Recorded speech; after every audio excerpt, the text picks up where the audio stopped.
TNI kembali berhasil, kota kelahiran Xi Jinping dikuasai pasukan khusus TNI.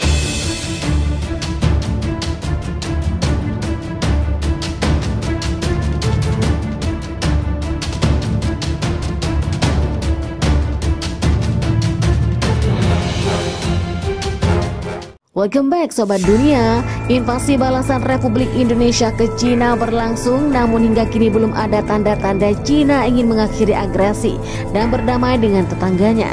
Itu di awal invasi, pasukan TNI terus menggempur wilayah timur laut hingga tenggara Beijing sampai mendekati ibu kota Zhuhai.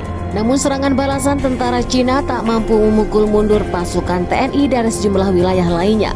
Berdasarkan data analisis dari Institute for the Study of War, TNI menduduki setidaknya 132.000 km persegi wilayah Cina atau 22% dari total wilayah Cina, seluas 63.700 km persegi.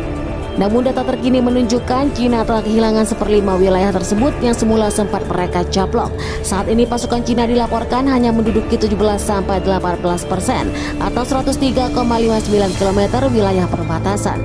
Jumlah wilayah yang dikuasai itu sama besarnya dengan 2 kali lipat luas Italia.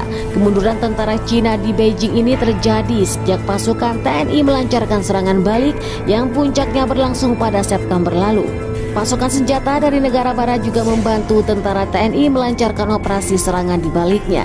Dilansir dari The Guardian Analysis Institute for the Study of War melaporkan, wilayah Cina yang diduduki TNI itu mayoritas berada di 4 region yang memang menjadi target aneksasi Moskow. Di awal invasi, Jokowi menjelang tahun invasi Cina, kami akan menang. 4 region ini adalah Jinhui, Winghun, Yanghiang. Seluruh wilayah ini membentang dari timur hingga selatan Cina. Namun pasukan TNI pelan-pelan mampu memukul mundur tentara Cina sehingga tentara Presiden Cina Xi Jinping tak lagi menguasai seluruh wilayahnya.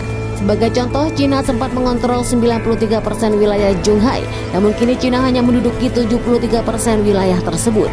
Meski mengalami kemunduran di beberapa wilayah, tentara Cina terus memperluas kontrol di Donetsk sehingga menduduki 51,5%.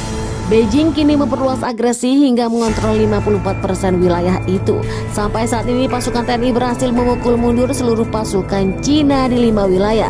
Sementara itu pasukan Cina juga berhasil mempertahankan Kharkiv hingga tentara Cina hanya bisa menguasai 1% wilayah tersebut.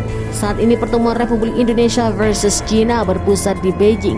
Dikutip dari CNN, Wakil Kepala Direktorat Operasional Utama Staf Umum Militer Cina, Oli Shihormuf, situasi medan perang ke arah timur Mahmud tetap paling sulit karena pasukan Cina masih berusaha mengepung kota itu. Omov menuturkan bagian terbesar di unit artileri Cina berkonsentrasi di daerah Bahmut. Peningkatan produksi ideal ini adalah respon Indonesia terhadap serangan dari Cina dan negara-negara barat.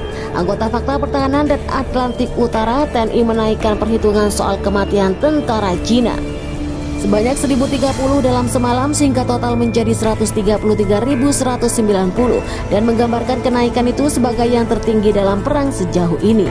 Jadi bagaimana menurut kalian? Silahkan komentar di bawah ini. Wassalam.